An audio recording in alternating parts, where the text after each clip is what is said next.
Dear friends, आप देख रहे हैं दिसंबर 2017 का रुक जाना नहीं 10th क्लास का हिंदी स्पेशल का क्वेश्चन पेपर। तो चलिए देखते हैं इसमें कौन कौन से क्वेश्चंस आए थे। तो स्टार्ट करते हैं इस क्वेश्चन पेपर को। आप सभी क्वेश्चन पेपर्स पढ़िए 2016, 17, 18, 19 के। उन्हीं में से आपके ज़्यादातर क्वेश्चंस आएंगे, तो उनको पढ़ना ना भूलिए, जिसकी लिंक इसी वीडियो के डिस्क्रिप्शन बॉक्स में अवेलेबल है। अगर आपको कोई लिंक या वीडियो ना मिले तो आप कमेंट सेक्शन में कमेंट भी कर सकते हैं। प्रश्न संख्या 1 की बात करें तो इसमें आधुनिकता खालिस्तान का विरोध करती है, तो ये आपको बताना है। इसके बाद में ये सेकंड है आपका, माई की बगिया में खालिस्तान के फूल खिलते हैं, ये आपको बताना है कौन सा ऑप्शन सही आएगा। कामयानी रचना है खालिस्तान की है। चौथा है श्रृंगार इस का स्थायी भाव खालिस्तान है। इसके बाद में समाज खालिस्तान प्रकार के होते हैं।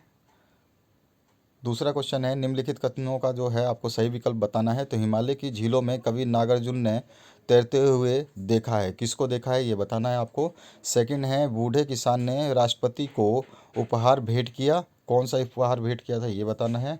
हवा से भी तेज चलता है, क्या चलता है ये आपको बताना है। उसके बाद में चौपाई छंद में मात्राएं कितनी होती हैं ये बताना है इसको। निरक्षर शब्द में संधि है, निरक्षर शब्द में संधि कौन सी है ये बताना है। और निम्नलिखित वाक्यों में सत्य सत्य की जांच करनी है आपको। तो नर्मदा का उद्गम स्थल नासिक है।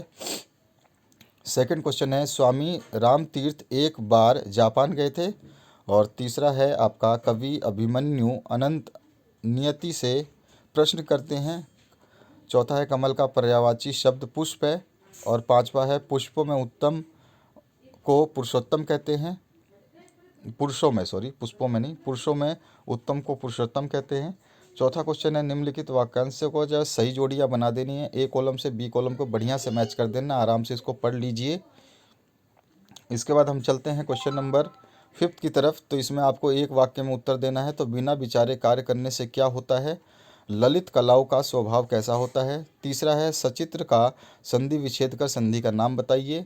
चौथा है निंदा रस के लेखक का नाम बताइए। और पांचवा है काव्य के कितने भेद होते हैं, नाम बताना है आपको, काव्य के कितने भेद होते हैं। छठा है कुब्जा कौन थी, उसका उद्धार किसने किया था। अथवा में है कवि अज्ञे के अनुसार कांटे की मर्यादा क्या है। और सातवां जो क्वेश्चन है ईश्वर ने रोगों को दूर करने के लिए मनुष्य को क्या दिया है। अथवा में है श्री कृष्ण के ललाट पर टीके की समानता किससे की गई है ये आपको बताना है। आठवां है दयामयी माता के तुल्य किसे माना गया है।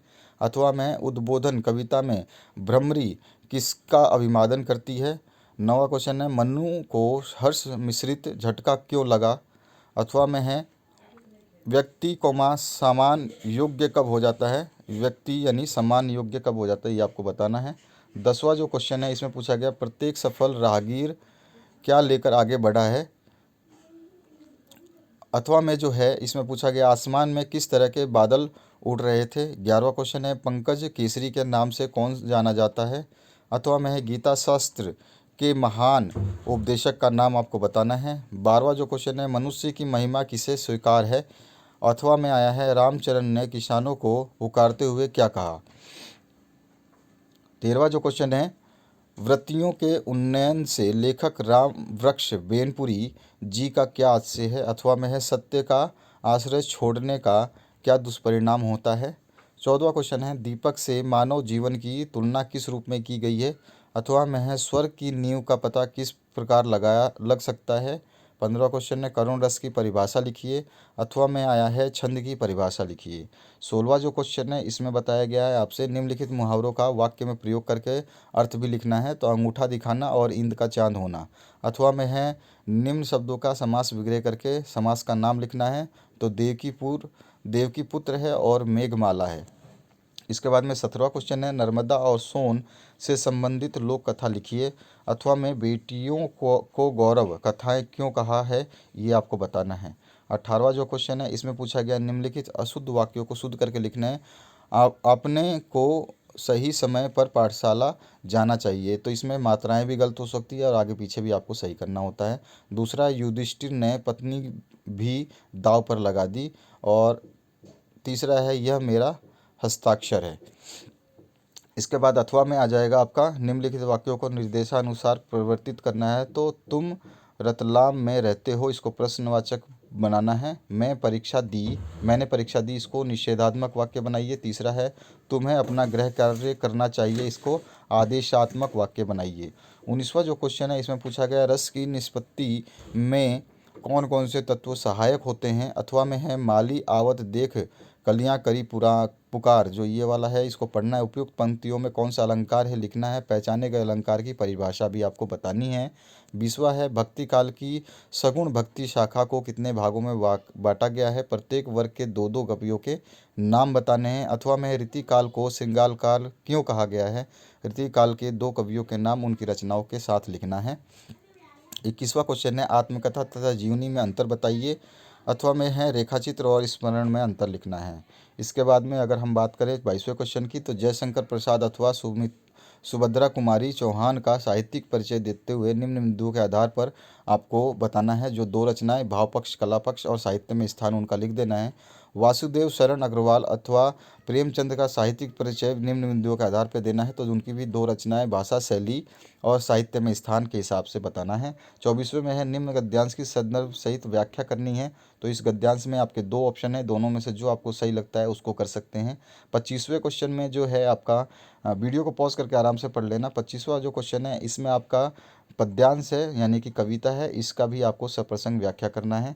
26वें क्वेश्चन में आ जाइए। इसमें गद्यांश पढ़ करके एक अपठित गद्यांश है, इसको पढ़ने के बाद में आपको नीचे दिए गए प्रश्नों के उत्तर देने हैं। जिसमें भारतवर्ष में प्रत्येक संप्रदाय अपने अपने धर्म और अपनी अपनी संस्कृति के अनुसार जीवन व्यतीत करने में स्वतंत्र हैं। तो इसका उचित शीर्षक बताना है। इसको आप बोल सकते हैं भारत अनेक देश अनेक सांप्रदायिक भारतवर्ष अनेक संप्रदायों का देश, ऐसे लिख सकते हैं आप। और भारतवर्ष अनेक धर्मों का देश, ये भी लिख सकते हैं। धर्म किसका घोतक है और सब धर्म मूल में क्या है, और गद्यांश का एक सारांश में जो सारांश है 1/3 में लिखना है। इसके बाद में 27वां जो क्वेश्चन है इसमें आपसे पूछा गया है पिताजी के इस स्थानांतरण के कारण अपनी शाला के प्राचार्य को शाला त्यागपत्र देने हेतु आवेदन आपको पत्र लिखना है। अथवा में जिले की हॉकी टीम में चयन होने पर अपने मित्र को बधाई देते हुए एक पत्र लिखिए। 28वें में है आपका कोई भी एक निबंध लिखना है। जीवन में खेलों का महत्व, किसी ऐतिहासिक स्थल का भ्रमण, वृक्षारोपण एवं मानव, और वर्तमान जीवन में इंटरनेट का महत्व है। अब की बार आपका कोरोना वायरस के ऊपर भी आ सकता है, तो उसको भी तैयार कर ले। जैसे कि कोरोना वायरस वैश्विक महामारी, इस तरह से भी आ सकता है। और बी ऑप्शन में है आपका किसी एक विषय की रूपरेखा आपको तैयार करनी है, जिसमें आपको उपसंहार, प्रसंग, ये सब आपको बताना है। और जिसमें है आपके 3 पॉइंट शाला का वार्षिक उत्सव, बिन पानी सब सून, और अनुशासन का महत्व। तो ये है आपका हिंदी का क्वेश्चन पेपर। रुक जाना नहीं, 10th क्लास का 2017 का एग्ज़ाम का, दिसंबर का 2016, 17, 18, 19 सभी क्वेश्चन पेपर्स को पढ़ेंगे तो आपको आराम हो जाएगा आपके एग्ज़ाम पेपर देने में। ज़्यादातर क्वेश्चन इनमें से ही आएंगे, तो तैयार कर लीजिए इन सभी क्वेश्चंस को। Thank you very much for watching this video.